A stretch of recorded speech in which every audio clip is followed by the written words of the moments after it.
In 2006, George W. Bush called it a thumping. In 2010, Barack Obama called it a shellacking. But President Trump had a different take on Wednesday after his party lost control of the House of Representatives. I think it was a great victory. I'll be honest.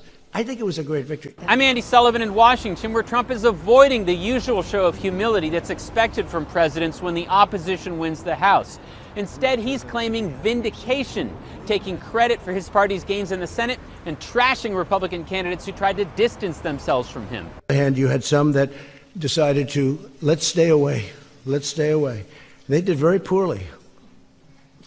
I'm not sure that I should be happy or sad. Trump looking forward to new allies in the Senate after campaigning for Republicans like Marsha Blackburn of Tennessee and Josh Hawley of Missouri. They're taking the place of lawmakers who have been a thorn in his side over the past 2 years. From that perspective, the election was a success. Republicans are more unified than ever behind him. Probably a rare opportunity. Republican Senate Leader Mitch McConnell agreeing that Trump was a big help in conservative rural states.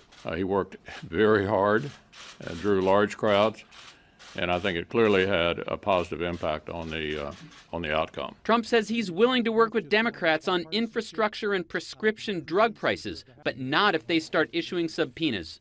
But they can play that game, but we can play it better. Special counsel Robert Mueller keeping a low profile in the weeks before the election as he investigates possible ties to Russia.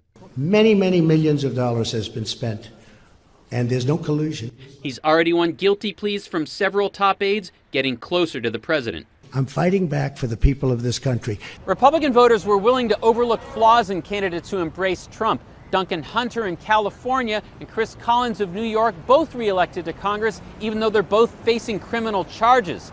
Steve King in Iowa also reelected, even though he was rebuked by party leaders for his ties to white supremacists.